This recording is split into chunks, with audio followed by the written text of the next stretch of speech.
Dale Jacobs is the new coach at Orange Hill High for its basketball team. He didn't expect to get a job before his 30s, but according to the admin, his achievements and team management skills were apparent and innovative.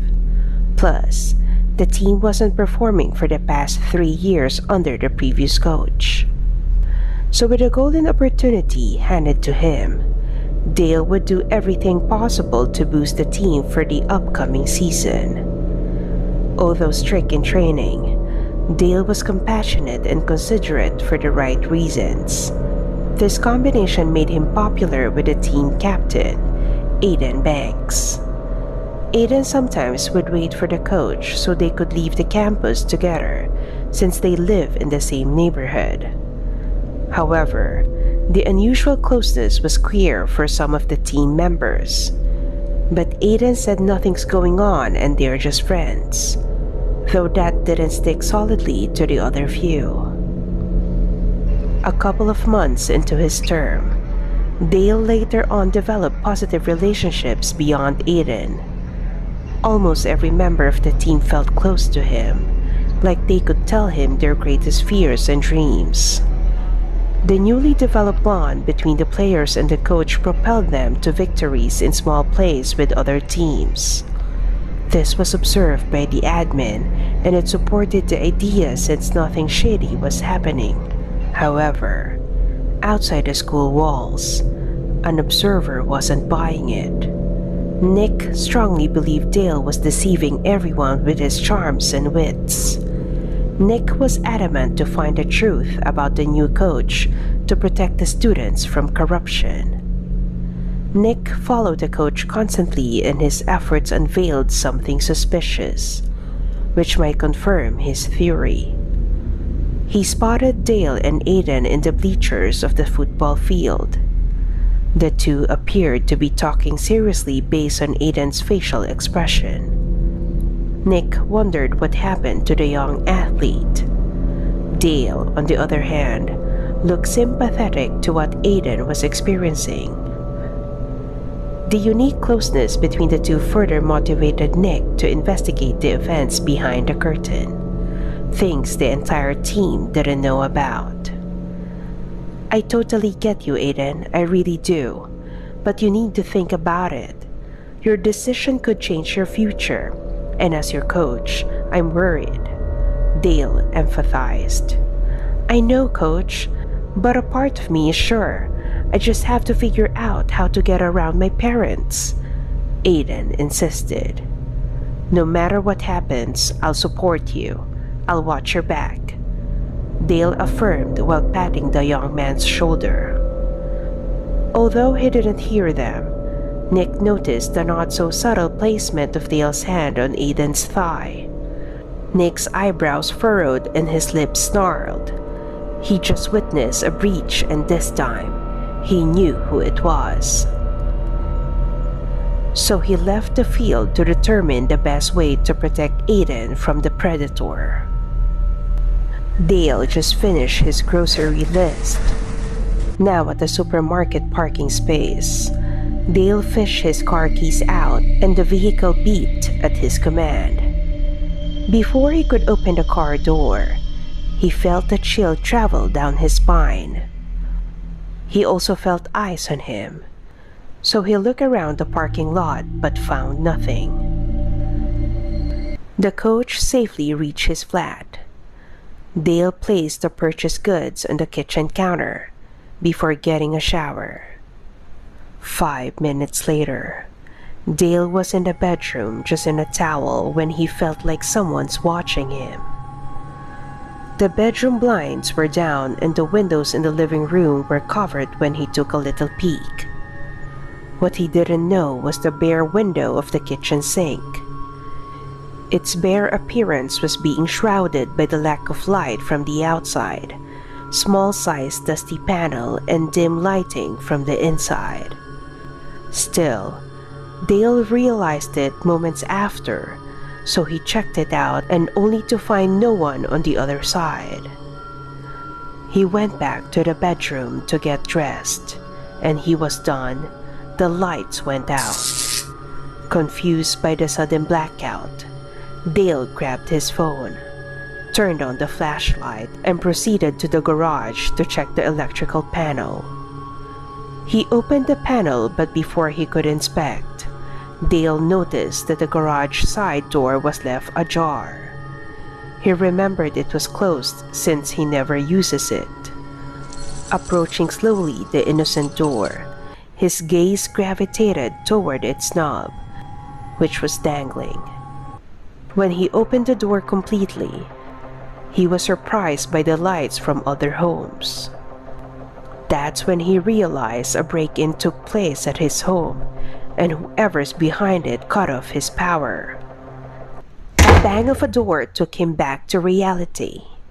He ran toward the back door and pulled it open. It wasn't locked. So, Dale carefully trod back into the house and used his phone's flashlight to illuminate the interior. Slow and steady. He needed to get into the bedroom, where he hid a baseball bat in the closet. Just the moment he turned around to enter, he caught a glimpse of a shadow moving across the living room. Dale turned his gaze at it, yet he couldn't track who and what it was. He brightened what's possible with his phone, though nobody was revealed. Without hesitation, Dale proceeded to the bedroom and opened the closet, as if something cold washed over him when he saw what's inside. Written in what looked like blood were the words immoral and perved that petrified the young coach. It was worsened when he couldn't find the baseball bat. The intruder possibly stole it. "Hello, coach?" An unknown male voice was echoed. Dale turned quickly, but he was met by darkness. Meanwhile, Ada was struggling if he should go to Dale's place and confront the coach tonight. Sitting inside the car doesn't seem to lower his agitation. The more he sat inside in silence, the more anxious he got. But he made up his mind and would just wing it when he got there. So, he started the engine and drove to Dale's, around 10 minutes away. Upon approach at his destination, the athlete felt dread when he saw the garage side door left open. He paused his car and took a better view, only to see that the knob was dangling. Aiden's vision instantly went to the whole house, which was absent of light. Dale's car was parked. Nearby houses got light, and the unusual side door alarmed Aiden that something might be wrong. He dropped the car lights and retreated a little bit, then called the coach's number. No answer. Aiden turned off the car and rushed to the side door. Crouching, he quietly entered the garage and surveyed what's around. Despite the darkness, the silhouette of the back door was apparent. He took a peek and his face went pale seeing Coach Dale tied on the chair near a shining lamp in the living room, while the hooded assailant hovered over him, mumbling something. Very slowly, Aiden took off his shoes and walked bit by bit into the kitchen. The place isn't huge, which lets him hear the rambling across the room. "You're disgusting. You took advantage of that boy's trust and you're his coach," the man spatted. The booming slap not only hit Dale hard on the face but also woke him up from his slumber. "What?" Dale's voice drawled with confusion. "Didn't hear what I said? Pervert?" the man bellowed. "Pervert? What are you talking about?" Dale asked. He noticed his current state, bound by the chair. "Get me off of this, coward!" he taunted the intruder. Just before the assailant could reply, something flew across the room that shattered into a million pieces.